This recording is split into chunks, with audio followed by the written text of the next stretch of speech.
Olá, sejam bem-vindos. Estou aqui em nome do Conselho Regional de Administração, sou Paulo Henrique Teres, conselheiro do CRA do Ceará. E estamos hoje com o Paulo Carvalho, que é professor universitário, empreendedor. O Paulo ele tem uma visão muito ampla de negócio e tem desenvolvido algumas ferramentas e alguns instrumentos que são muito importantes para a gestão. E Paulo tem tido um foco muito grande na inovação. Então, o que ele desenvolve, as ferramentas, estão sempre ligadas à área da inovação. Paulo, seja bem-vindo, é um prazer ter você conosco. Obrigado a todos que estão assistindo aí. Obrigado pelo convite, Paulo. Pronto. Paulo, nós estamos nesse momento de pós-pandemia, onde há um retorno agora gradativo das atividades. Como é que você tem visto esse retorno e como é que você entende a inovação dentro desse momento? Óbvio, mediante as fases, né, de retomada da economia que estão sendo atendidas, eu vejo que mais prejudicado realmente é a área de turismo, a área de eventos, né, que é a última a ser retomada. E eu vejo um grande momento de se repensar os negócios, né, de ter uma visão um pouquinho mais ampla sobre tecnologia, de sair um pouquinho da acomodação, porque quando surge uma necessidade, ou o que nós chamamos de força futura, né, uma força de saúde pública que faz com que você se reinvente, você consegue achar recursos e tempo para inovar, né? Mas durante a sua gestão, você não se preocupa com inovação, você não se preocupa em atualizar a sua gestão, olhar melhor a sociedade 5.0 que está aparecendo aí. E você, normalmente as empresas só tomam esse tipo de atitude em situações críticas, né? Já aconteceu na Primeira Guerra Mundial, aconteceu na Segunda Guerra Mundial, e agora nós estamos vivendo essa sessão macabra num período de pandemia, né? E aí eu vejo assim, existe a questão da saúde, que é preocupante, é óbvio, quando com certeza não vai levar mais 100 anos para ter outra, né? Mas nós também vemos assim, com um pouquinho de clareza, um pouquinho mais de clareza, quando se trata de reinvenção dos modelos de gestão, né? Então a gente percebe que a gestão mais ágil, mais adaptada, a algoritmização da empresa hoje começa a criar pelo menos uma semente nas organizações, né? Quando eu estava na faculdade, na graduação, eu comecei a estudar o marketing de relacionamento. A gente já falava um pouquinho ali de CRM, de accountable marketing, que é trabalhar as métricas, mas naquele ambiente, não sou tão velho, mas naquele ambiente analógico, né? A gente tinha uma dificuldade muito grande de implementar isso, né? Então, hoje, você falou a questão de algoritmos aí, hoje os algoritmos facilitam muito essa questão do marketing de relacionamento. E você está conseguindo acompanhar o cliente ali, na interação dele com a empresa. Tá? O que é que você pode contribuir em relação ao marketing de relacionamento hoje? Eu acho que o Customer Relationship Management, o gerenciamento do relacionamento com o cliente, está sendo substituído por Customer Vendor Relationship, gerenciamento, Customer Vendor Management, gerenciamento de vendas do cliente, né? Então, hoje, o marketing conversional hoje está tomando conta das iniciativas de relacionamento com o cliente através de bots inteligentes, né? Então, você percebe que está substituindo as interações físicas ou as interações que estão sendo feitas através de redes sociais E o próprio funil de vendas, ele está hoje muito mais, com muito mais interação de máquinas do que antes, né? Então a gente percebe aí que esses bots inteligentes que estão conversando tanto de forma ativa como receptiva, onde existe por trás uma base de machine learning que está aprendendo com essas conversações, entendendo melhor o cliente, e a possibilidade de você, através desses sistemas de inteligência artificial, você conversar não só por texto, mas conversar por voz, com mais de 10, 20, 30, 40 idiomas simultaneamente, já é uma tendência, já está avançando muito em todo mundo. Então, eu vejo cada vez mais as pessoas falarem menos com pessoas e mais com inteligência artificial, né? Óbvio E aí, que o Brasil ainda está gatinhando ainda em alguns pontos, né? A maioria dos bots hoje são bots de menus, né? Então você vai ajustando menus, vai criando menus e vai fazendo a interação, que já é um avanço muito grande, né? Que já vai substituir aqueles call centers dramáticos, né? Que você fica esperando 2 horas para ser atendido, transfere para o além. Então os bots hoje conseguem fazer uma interação um pouquinho melhor, né? Mas a tendência realmente, quando a gente fala de marketing de relacionamento, é a inteligência artificial assumir esse papel com esses bots onipresentes no relacionamento, né? Isso pode funcionar porque o mesmo bot com machine learning, ele consegue estar em várias plataformas simultaneamente. Então, ele consegue atender uma pessoa que está no WhatsApp, ele consegue atender alguém que esteja no próprio site, no bot dentro do próprio site, ele consegue atender alguém que esteja no Skype, ele consegue atender alguém que esteja conversando diretamente do Instant Message do Facebook. Então, a mesma base de dados, a mesma inteligência artificial, ela consegue interagir com vários canais. E quando se trata de marketing convencional, a gente está falando não só do receptivo, mas do ativo também, né? Ele entrar em contato através das redes sociais, ele entrar em contato através dos instant messages, né? Dos sistemas de web conference. Então ele vai se conectar, ele vai marcar reuniões, se for necessário, entre humanos, que é o way-to-way, né? De humano para humano. Então nós vamos ver cada vez mais esses bots assumindo todo o relacionamento entre o cliente e as organizações, né? Há um ponto, por exemplo, de algumas empresas já estarem exigindo dos seus executivos que eles apresentem seus bots pessoais, né, para poder facilitar o relacionamento interno da empresa e, e as interações, né? Uma facilidade entre os executivos. Às vezes um executivo ele tem por trás dele um time de 400, 500, 600 pessoas que precisam se comunicar e ele só tem 8 horas por dia, 10 horas por dia. Então, esses bots vão ajudar muito ao executivo conseguir fazer interrelacionamento com seus colaboradores. Então, assim, a inteligência artificial não veio só para vender, ela veio também para influenciar diretamente na gestão das organizações. E um dos fatores que preocupa muita gente é o fim dos empregos. Até que ponto essas vagas vão desaparecer e qual vai ser o papel das pessoas nisso aí, né? E, sobretudo, o papel dos gestores. Existe uma avaliação, Paulo, que tem que ser tomada. Primeiro são os empregos que a gente chama de empregos de base da base de Maslow, né? Aqueles empregos que estão na base da pirâmide de Maslow, ou seja, empregos que envolvem tarefas repetitivas e simples de serem executadas, né? Onde tem tarefa repetitiva e simples de ser executada, nós tivemos já uma revolução robótica nos anos 70 na indústria automobilística, né?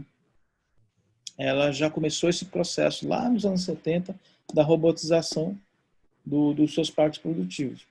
Esse nível de robotização está cada vez o custo está ficando cada vez menor e cada vez mais as pequenas empresas e médias empresas estão começando a ter acesso à robotização dentro das suas plantas.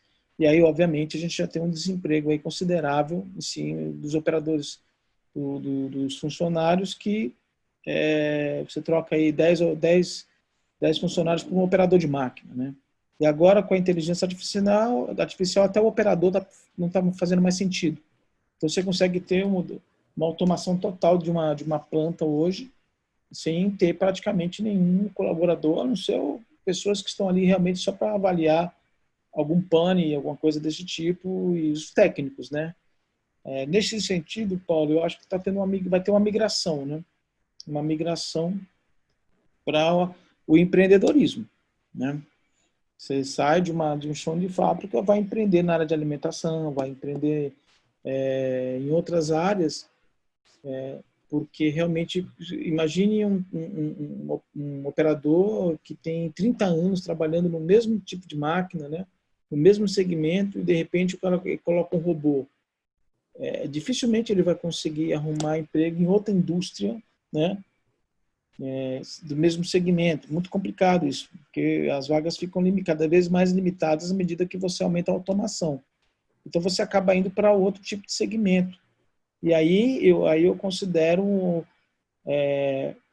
a necessidade de criar aí um modelo de desenvolvimento, do empreendedorismo, né, para esses colaboradores, para esses funcionários, para que ele possa se estabelecer. E outra forma também é a renda básica universal, né? Que, tirando as devidas proporções, o Bolsa Família mais ou menos é isso, né? Faz esse Você papel, né? consegue gerar uma renda básica de sustentação desse pessoal, enquanto eles migram aí para a economia informal, né? Normalmente é isso, tá? Você fica com essa renda básica e vai para a economia informal, porque quando for informal, você consegue manter a sua renda básica e, ao mesmo tempo, você consegue gerar renda, né, por fora, vamos dizer assim. Se a gente trazer a economia informal para dentro das taxas de desemprego, eu acredito que nós devemos ter quase, eu acho que mais de 100 milhões ou mais, né, 100 milhões de pessoas que estão entre o desemprego e a economia informal. O que eu acho que a gente devemos entender é que essa automação, ela não está pegando, ela já está começando a crescer um pouquinho mais, ela está saindo somente do chão de fábrica, das tarefas básicas, né, manuais, e está indo agora para a que nós chamamos de computação cognitiva, né, ou automação cognitiva, que é a automação daqueles processos que envolvem decisão, que envolve raciocínio lógico, né? Então, assim, hoje você vê aí uma tecnologia que nem a RPA, que é o Robotic Process Automation, onde ele assume as funções de um colaborador de processos de suporte, que antes não é, por exemplo, a área administrativa não era afetada pela automação. Ninguém nem se preocupa com isso até hoje. Mas hoje esses RPA já estão assumindo essas funções. Imagina que você tem aí um analista financeiro que hoje ele fica lá entre a planilha e o sistema de RP e o Internet Bank, ele fica ali flutuando ali, baixa de boleto, né? Então ele sai de uma baixa de boleto, gera um relatório no Excel, porque o relatório do RP não atende às necessidades do presidente da empresa. Então ele formata um relatório bonito no Excel, aí ele vai lá, tem que importar, né, os arquivos para esse exportar do RP, vai importar para você se ver. Então, todo esse trabalho manual que flutua entre várias plataformas, hoje os robôs já estão fazendo, de forma automatizada. Então, aquela turma que acha que não ia ser atingida com a inteligência artificial, ela já tá chegando. E à medida que a única barreira de você não ter hoje um robô fazendo isso na área administrativa, eu não estou querendo assustar os administradores, não. Mas a única barreira era o preço, né? Um robô custava mais ou menos alguma coisa de $20 mil por ano, e hoje você consegue ter robôs aí a $3.000, dependendo da atividade, RPAs, né? Se eu for pegar um robô de marketing conversional, por exemplo, que já todo integrado com todos os seus sistemas, né? Já podendo fazer uma venda automática ou um suporte ao cliente, você consegue hoje com $9.000 por ano. Estão pensando aqui que 9 mil dólares por nós vamos ser bem... Quanto é que está o dólar? 5,60, 5,70? Vamos arredondar para 5 aí, né? Vamos para 6, para ficar Vamos, bem ruim mesmo o negócio, assim, né? 6 vezes 9 dá 54. 54 dividido por 12, você não tem aí uma coisa menor que 5 mil reais, né? Concorda? Se você entender hoje que você paga 100% de encargos, né, essas coisas todas, você equivale hoje a um salário de 2.300 reais. Então... uma coisa é mês e o robô você falou que é anual, né? você paga por ano, né? Por ele. Então, assim, se ele equivale hoje a um salário de 2.500 reais, ou até menos, viu? Só que 2.500 reais ele trabalha 8 horas por dia, né? Isso. Você não...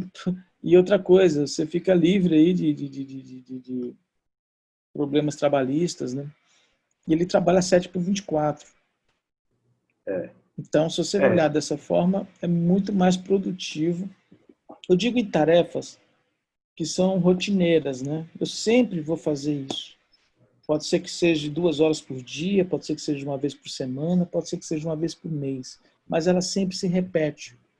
E o robô, aí você fala, mas o robô não vai trabalhar 7 por 24? Com certeza ele não vai trabalhar 7 por 24.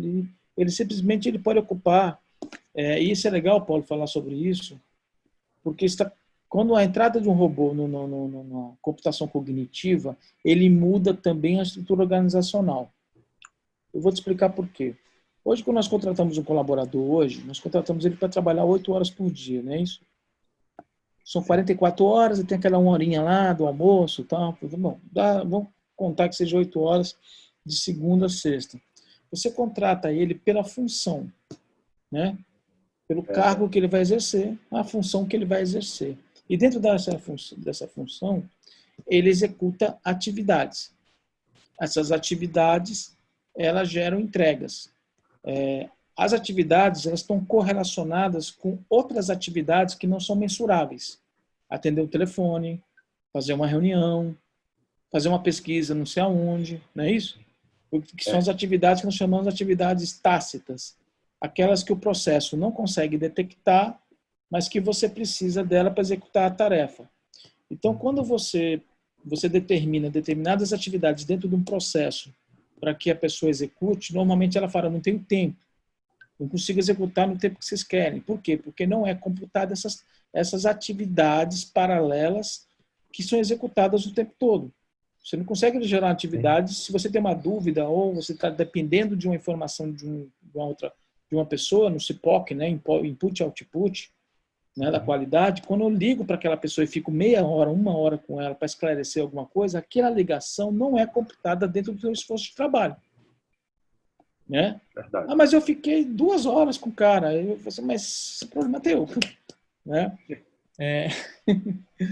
O que acontece com os robôs? Os robôs eles trabalham por papéis. Então, qual é o seu papel? O seu papel é entregar um relatório nesse formato, nesse padrão, para o presidente da empresa, toda segunda-feira, às 8 horas da manhã. Esse é o seu papel. Então, ele sabe qual é o papel, o robô chega e tá, então, qual é o meu objetivo? O seu objetivo é executar esse papel em 2 horas. Tá. Aí ele vai perguntar, como eu faço isso? Aí você cria a rotina de tarefas que ele vai ter que fazer. Você vai ter que entrar no sistema, clicar na tela tal, pegar a informação, exportar ela para o Excel. Você entra no Excel. Não estou falando de automação do processo. Eu estou falando da automação cognitiva, ou seja, eu só estou tirando o colaborador, o ser humano, estou colocando uma máquina, um robô. Aí você fala, pô, não é mais fácil se automatizar? Não. Não é mais fácil automatizar. Porque nem tudo é automatizado. Se fosse simples automatizar, os RP já tinham resolvido isso. SAP, Oracle, TOTOS, não precisava mais de planilha, concorda? Não precisava mais de Word, não precisava de mais nada, porque eles faziam tudo. Então, isso é papo, é conversa. Eles automatizam parte dos processos, né? Entendeu? Sim. Então, então, esse robô ele começa a fazer isso. Então, no momento que ele sabe onde ele pega a informação, como é que ele critica essa informação, né? Que tipo de análise ele tem que fazer sobre a informação para validar essa informação. Então, no momento que você joga as instruções, ele trabalha pelo papel. Então, executou o papel, ele executou o seu objetivo, o seu propósito dentro da organização. E quando se começa a tratar por papéis, né, você começa a criar uma cultura nova dentro da empresa. A cultura da interação entre o ser humano e as máquinas. Porque no momento que as máquinas trabalham por papéis e nós trabalhamos por funções, está tendo um conflito de gestão.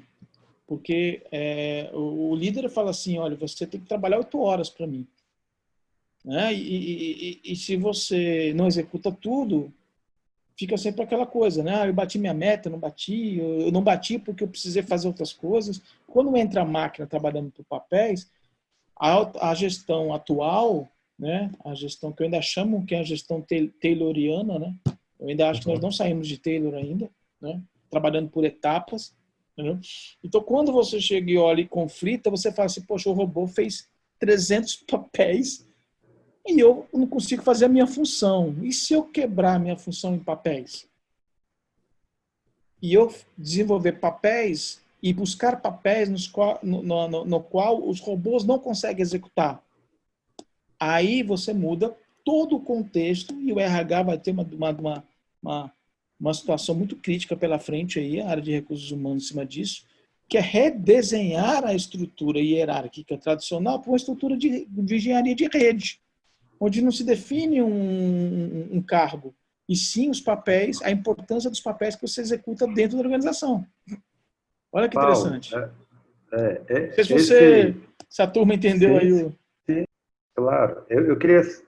Perfeito. Queria só direcionar um pouco. Quando você fala em papéis, isso fica muito claro na área de sistema. Mas descreve melhor, assim, papéis seriam entregas, como é que na prática um gestor ele faz isso, né? O que é que a função, tudo bem, tá claro, ele é um gestor de marketing, tá? Mas o que é que são os papéis? E segundo, o que está na academia hoje estudando, um estudante aí de ADM, ou então um profissional, tem que fazer para se adequar a essa nova realidade? Bom, vamos aí explicar o que é papel. Papel é a sua responsabilidade perante a empresa. Qual é o seu papel perante a Certo. empresa? Qual é o valor que você gera perante a empresa? Então, o papel é um conjunto de atividades coordenadas que entregam determinado resultado. Tá?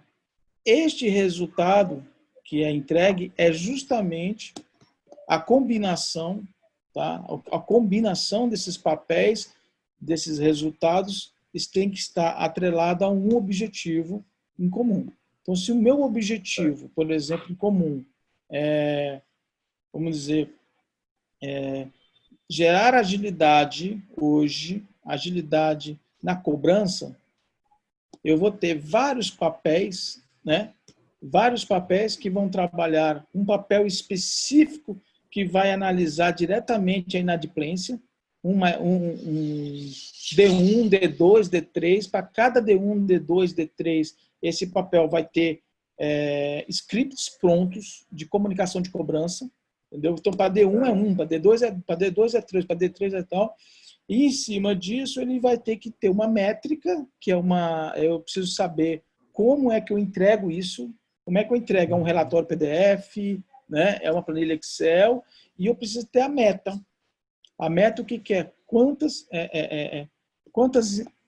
relatórios eu tenho que entregar, quantas inserções eu tenho que fazer, né? Quantos reports, quantas planilhas, ou seja, eu tenho que ter meta, métrica, objetivo, né? E a forma como eu atingo esses objetivos. Então, o papel é o objetivo, mas a forma como que você faz, mas a meta que você tem que alcançar e as métricas que você tem que são a forma com que você apresenta a sua entrega. Então, o papel nada mais é do que entregas orientadas com objetivos. Entendeu? Legal, Então, por legal. exemplo, quando a gente faz uma estrutura de rede, a primeira coisa que a gente define dentro da estrutura, quais são as diretrizes e depois quais são os objetivos a serem alcançados que estão alinhados com o planejamento estratégico. Desses objetivos, independente de quem for, ele vai selecionar vários papéis. Tem papéis que podem estar relacionados à área financeira, tem papéis que estão relacionados à área de marketing, tem papéis que estão relacionados à área de produção, tem papéis relacionados à área de logística que estão conectadas dentro de um objetivo formado. E esses papéis ficam claros. Você sabe o que você tem que fazer, né? Como você vai fazer isso, né? Você, é o 5W2H, né? Você sabe quando vai fazer isso. É o 5W2H robotizado, vamos dizer assim. O robô consegue entender quando ele tem que fazer, como ele vai fazer, né? Ele sabe fazer o que ele vai fazer, mas e ele sabe o principal, ele sabe qual é o resultado, qual é a entrega que ele tem que fazer. Entendeu? Então, quando a gente começa a trabalhar por papéis, a gente praticamente chega para as outras áreas que não estão robotizadas, fica difícil o cara ter uma função. Dentro da função dele, ele só executa aquele tipo de papel. Então, ele está correndo o risco imagina que dentro da função dele ele execute 5 papéis, 6 ou até 40 papéis. O robô pode chegar e pegar um dos papéis dele. O robô vai lá e pega outro. O robô vai lá na logística, o mesmo robô ele pode pegar papéis de várias áreas. E isso quebra o especialista. Não sei se vocês estão podendo entender. Eu sou especialista da área financeira. O robô não está preocupado com a tua especialização. Desde que você programe ele da forma com que ele tem que trabalhar, ele vai fazer o que você está fazendo.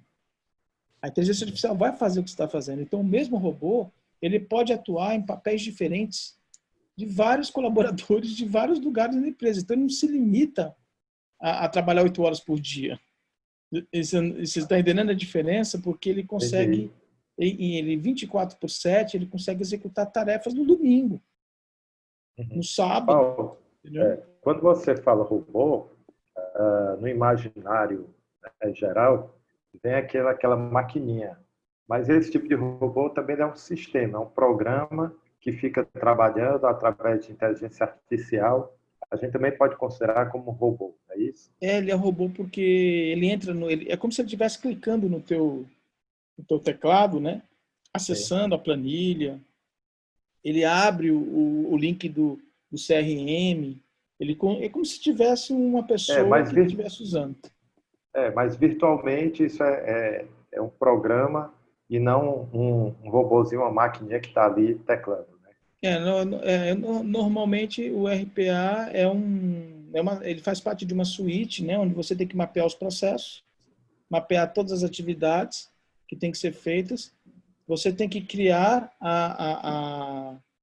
vamos dizer que nós chamamos a implementação, que é que tipo de software eu vou acessar, o que eu vou acessar nesse software, qual é o login e senha necessários para isso, o que eu tenho que fazer quando acessar, o que eu tenho que gerar de volta, e aí tudo isso eu tenho que dar instruções para ele. Na verdade, o robô, ele chega, você está lá, a pessoa trabalhando, ele olha o que você está fazendo e ele vai aprendendo com o que você está fazendo.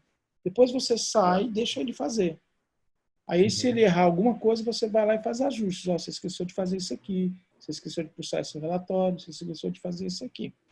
Tá? E aí ele vai assumindo aí que tá, ele não assume sua função, ele assume seus papéis. Porque se fosse a função, somente a função, não valeria a pena você ter um robô. Por que você vai trabalhar um robô que você vai trabalhar 8 horas? Então ele tem que buscar papéis, ele não pode ficar atrás de funções, ele tem que ir atrás de papéis. O que são os papéis? São os papéis que são executados pelas funções. Então ele vai atrás de um papel. Acabou os papéis da área financeira, ele busca papéis na área comercial. Acabou o comercial, ele busca papéis na área de logística. E aí ele vai assumindo o que nós chamamos de algoritmização da empresa. Entendeu? Até um ponto que ele mesmo vai propor que não use mais a planilha, né? Entendeu? Ele vai chegar... E isso está sendo interessante porque os próprios players de RP hoje estão preocupados com isso. Né? Porque o RPA, o robô, ele pode detectar e pode fazer a seguinte pergunta: Paulo, por que nós estamos usando essa planilha? Aí você vai responder para ele: é porque o diretor gosta dessa florzinha aqui, dessa árvore aqui. Não, então vamos fazer o seguinte: eu vou fazer isso. Eu vou propor isso para o RP. E aí isso é uma preocupação para o pessoal do RP. Por quê? Porque essa customização, né, dos softwares, né, o software de gestão, isso custa dinheiro, né? Mas se eles não fizerem isso também, eles vão ser cada vez cobrados, porque é como se fosse uma análise de processos automática, sabe? Você chega e fala, o robô vai chegar assim, para que eu tenho que ficar escrevendo esse documento aqui se a gente pode criar um template dentro do teu sistema? Para Com que eu certeza. preciso, entendeu? Para que eu preciso de planilha se você pode deixar isso dentro do próprio sistema? Automático, sem precisar, eu faço isso por baixo, em background, não precisa entrar no software para fazer isso. Então, nós estamos entrando nessa geração preocupante que é a inteligência artificial começando a trabalhar os processos cognitivos. E quando a gente fala isso, não falamos só dos processos operacionais, nós estamos falando dos processos de poder de decisão também. E aí entra o que nós chamamos de Big Data, né? Você pega aquela volumetria toda de dados, olha como os processos estão sendo feitos e aí você começa a tomar algumas decisões. As falhas sempre são aqui por quê? Porque vocês usam esse tipo de coisa que é obsoleto. Aí a própria inteligência artificial já começa a solicitar decisões. Olha, você vai ter que mudar isso aqui. Você vai ter que fazer isso aqui. Você vai ter que direcionar para esse lado. Entendeu? Então, esse é o mundo. Pronto. Falar em futuro, eu estou vendo atrás de você um painel, Innovation Summit 2030. Está errado, não? Não, está certíssimo. Não seria 2020? 2020, se tudo que eu estivesse falando já tivesse implementado. Não, fala um pouco mais aí para a gente sobre esse evento, como é que vai ser esse congresso. O Innovation Summit, ele vem... normalmente, as discussões sobre transformação digital, elas estão muito focadas dentro da organização, né? Elas trabalham por quais são as tecnologias que as empresas estão desenvolvendo para atender melhor seus clientes, é isso? Isso. Então, a gente sempre pensa daquela forma, um modelo que a gente chama de modelo de inovação linear, né? Pesquisa, produção, cliente, né? Você pesquisa, lab de pesquisa, produção, entrega para o cliente. Esse é o modelo linear dos anos 80. O modelo complexo, os pontos de origem de inovação, eles podem vir de qualquer lado. Ele pode vir dentro do cliente, ele pode vir do laboratório de P&D, ele pode vir de um operador de uma máquina, né? Ele pode vir de vários lugares. Por exemplo, e de uma força futura. Por exemplo, quem implantou hoje, as empresas que implantaram o modelo de home office, de onde que veio a necessidade da inovação? Veio do laboratório de pesquisa? Não. Veio do presidente da empresa? Não. Veio dos colaboradores? Não. Veio do vírus. E quando a gente está falando de vírus, a gente está falando de um problema. Uma tempestade solar, por exemplo, que desative parte da rede elétrica, a situação ficaria muito mais perigosa, muito mais complexa do que essa que a gente viveu agora. Verdade. Um vulcão no Chile, no final do século, no final do século XVIII, se eu não me engano, matou na Rússia quase 30 milhões de pessoas de fome. Então, se nós não olharmos a transformação do lado do ser humano, qual é a transformação que está acontecendo com o ser humano? Porque se a gente não olhar essa que nós chamamos de transhumanismo, é essa transformação da humanidade. A humanidade cada vez mais cibernética, a humanidade cada vez mais integrada, mais conectada, né? E ao mesmo tempo, as mudanças fisiológicas e biológicas que estão acontecendo com o ser humano.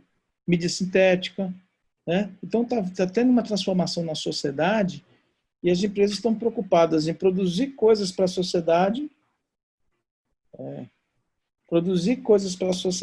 e não está olhando para onde a sociedade está indo, qual é o desenvolvimento, para onde que ela está indo, e a partir disso, sim, você se adaptar tecnologicamente a essa evolução da sociedade. O autor do Black Mirror falou uma coisa muito, não sei se vocês já ouviram falar naquele seriado da Netflix, o Black Mirror. Ele falou que está com muita dificuldade de criar outros episódios, porque tudo que ele pensa já está sendo executado. Sim. Então, ele falou que deu muito certo quando ele fez lá atrás, há 5, 7 anos atrás, 6 anos atrás que ele fez. Hoje, ele viu que ele pensa no negócio, já tem alguém já realizando. Ele pensa na coisa, Então, nós estamos caminhando para um avanço tecnológico, a biotecnologia muito forte, neurociência pegando muito forte. E aí a ideia do evento é o quê? Trazer essa nova realidade para as pessoas, do olhar da sociedade, não o olhar das empresas, né? A gente quer, e aí nós pegamos vários CEOs, convidamos vários CEOs, vários presidentes de empresas para falarem a opinião deles sobre essa transformação humana. Então, é um congresso que tem uma outra abordagem, então ninguém vai falar da tecnologia, melhor tecnologia de produção de arroz. Não é isso que a gente quer. Melhor software de desenvolvimento de relacionamento com o cliente na nuvem, também não é isso que a gente quer.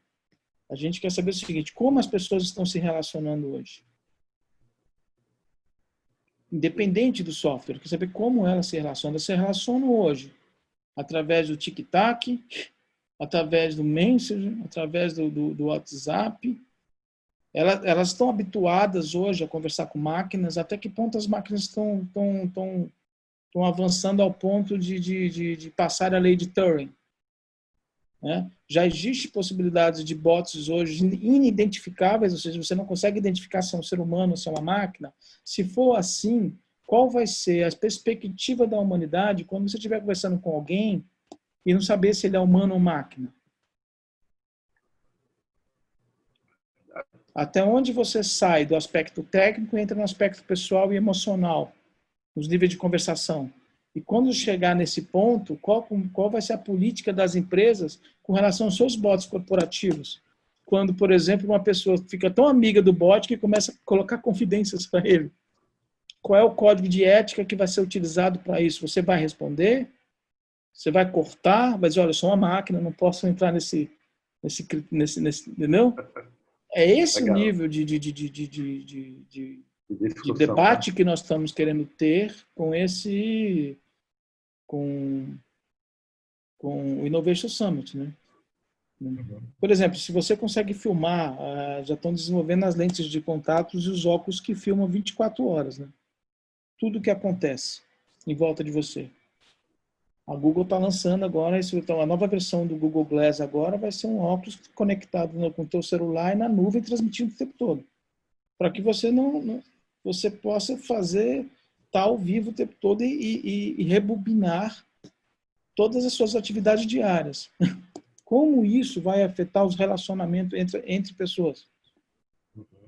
Você vai, isso foi até um episódio acabei de falar da série Black Mirror. Black Mirror. Black Mirror. Que o casal joga com um implante, né? Um implante cerebral, o casal grava tudo que está acontecendo, é gravado na nuvem. Aí depois um cria um problema sério entre os dois, porque um quer saber o que o outro assistiu e acabam tendo um problema. Não vou fazer spoiler do seriado, né? Claro. Mas como a tecnologia ela interfere na própria natureza humana, né? Então, isso e já está interferindo, né? O que era um relacionamento antes, quando era só quando não tinha telefone, quando era só por carta, quando entrou o fax, quando entrou o telefone e quando entrou o smartphone. Vamos fazer aí por steps. Olha como era o relacionamento entre as pessoas desse momento, no outro, no outro, no outro. Nós estamos falando num espectro aí de quanto tempo? De 30 anos? 50 anos? Provavelmente. Talvez uns 30 para cá, né?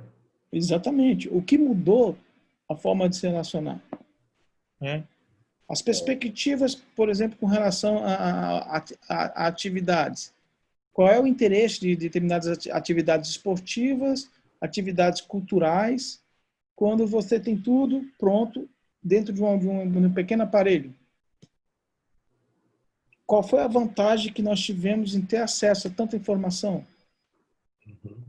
O quanto dessa informação, por exemplo, ela é ruído e ela impacta diretamente. Quando a gente fala de deepfake, quando a gente entra aí, quando o Congresso e o Senado aí apressando aí a legislação sobre fake news, no fundo, eu acho que é uma discussão que vai ter muito pano com a manga, porque a questão não é a fake news em si. A questão é quem quer acreditar na fake news. Porque não é notícia falsa, ilegítima. É a notícia falsa que agrada as pessoas que gostam, que queriam ter aquela notícia. Então, quando você faz uma calúnia de uma outra pessoa, né? Você faz uma fake news caluniando, que nem o Trump, que caluniou a esposa ou o marido, e o Twitter acabou fazendo, censurando, né? Dizendo fake news. Pô, claro, o cara não fez aquilo. Mentira. Porém, as pessoas queriam acreditar que o cara fez. Então, o problema da fake news não está em quem faz, e sim em quem quer a fake news. Então, o discurso é muito mais profundo. E é esse tipo de discurso que a gente quer trazer para o Summit, que não é posicionado dessa forma. A gente discute a tecnologia e não discute o impacto dela na natureza humana, na sociedade. Então, você discute o fake news, mas não discute as pessoas que querem o fake news. Então, se você não abrir essa discussão, olhar para a sociedade, criticar a sociedade, né? E não somente os meios no qual a sociedade consome informações. Certo. E em cima disso a gente trabalha com muita coisa, de ruídos, né? O Big Data fala muito disso. Existe muito ruído, muita informação que não serve para nada, que tem que ser selecionado, e o fake news está numa delas. Né? Tá. Paulo, era para ser 20 minutos, né? Não, tranquilo. Para a gente fazer um fechamento aqui, eu queria que você convidasse quem está nos assistindo, o administrador, o estudante de administração, porque o CRA e a ADES estão apoiando o evento, né? Então, queria que você convidasse os administradores a participarem e que mostrasse também em que isso aí, esse nível de discussão que você já explicou muito bem, qual a importância dessa discussão para ele. Bom, para os administradores que já assistiram Matrix, eu ofereço a pílula vermelha. E vou mostrar até onde vai a toca do coelho com esse evento. Entendeu? Certo. Então, eu convido a todos a participarem para descobrir junto com a gente até onde vai a toca do coelho. E depois que entender isso, rever, né, alguns conceitos. Né? Eu sempre falo assim, não adianta você ir contra o velho. A inovação ela só funciona quando ela torna o velho obsoleto. Não adianta você ir contra. Né? Você tem que mostrar que o novo torna o velho obsoleto, o antigo obsoleto. Quando você consegue fazer isso, aí sim você pode chegar e trazer a inovação para a sua realidade. Então, o que o Innovation está fazendo é justamente isso. Está mostrando aí um cenário onde as pessoas estão se reinventando, a tecnologia está vindo das pessoas. Né? Não adianta. Quando sai um aplicativo, quem é o primeiro? É a empresa que usa o aplicativo ou é o colaborador dela nas suas folgas? Quando surge um aplicativo, a primeira pessoa que usa o aplicativo e testa é as pessoas, não é as empresas. E as empresas estão correndo atrás disso. Por isso que você desenvolve tecnologia para o ser humano e depois as empresas têm que estar correndo atrás para se integrar com ela. Então, o Innovation Summit é isso. É mostrar o que essas tecnologias estão interferindo na humanidade. E eu gostaria que todos vocês que quisessem saber um pouquinho mais disso, entre lá no site da Expert. Você vai colocar o link, né? Depois, né, Paulo? Não, vamos colocar aqui embaixo. Ele vai colocar o link aqui embaixo. Vocês entram, o evento é gratuito. É um fórum. Nós estamos com 30 speakers super bacanas, CEOs. A gente buscou os CEOs, Paulo, porque a gente quer ver o que eles pensam, né? São eles que comandam as organizações. Então, o que eles estão pensando sobre isso? Né? Então, todos convidados aí, todos os administradores, né? E eu alavanco, vamos administradores. Se tem alguém que tem que erguer a bandeira da inovação, é os administradores. Eu brinco muito com isso. Eu brinco com meus amigos que são administradores, eu falo, poxa vida, eu sou de uma época que só tinha 3 profissões. É engenheiro, administrador e médico. Se lembra? Eu quero ser administrador da empresa. Por que você quer fazer administração? Porque eu quero ser o presidente da empresa. Não era assim que a gente pensava antes? Por isso que eu estou fazendo administração. Então, se tem alguém que tem que puxar a inovação, não pode ser somente o pessoal da tecnologia ou o pessoal da qualidade, né? a turma lá da qualidade e da tecnologia que estão puxando a inovação. Eu acho que tem que vir da onde? Da gestão, dos administradores. São eles que têm que puxar a inovação nesse país, né? E aí eu acho que o CRA está indo para o caminho, o CRA Ceará, eu não conheço as outras unidades, né, óbvio, mas o Ceará está de parabéns, justamente está puxando essa bandeira, né, carregando esse baliosto, né, de trazer a inovação para dentro dos modelos de gestão, né, e dar oportunidade para a gente falar sobre o futuro que não é muito bem futuro, né, um futuro que é presente, né, e a gente brinca muito que hoje a timeline é uma só, né, presente, passado e futuro está na mesma timeline, né? Não existe nada de mudou muito, coisas antigas voltam, né? Coisas antigas voltam, coisas do futuro que parecia distantes, de repente estão aqui, já na nossa frente, né? E o presente ele está aí para equilibrar isso tudo. O presente é o grande estabilizador do tempo, né? É ele que vai definir para onde é que nós vamos. Então, eu convido a todos aí a participarem do evento aí. E quem quiser falar comigo, ou quem quiser saber, entra no tem meu endereço aí, meu site, quem quiser bater um papo sobre esse assunto, a gente está sempre aberto aí para falar sobre essa timeline aí e se preparem, né? A pílula vermelha pode ser dolorosa demais, hein? Paulo, eu quero lhe agradecer em nome do CRA.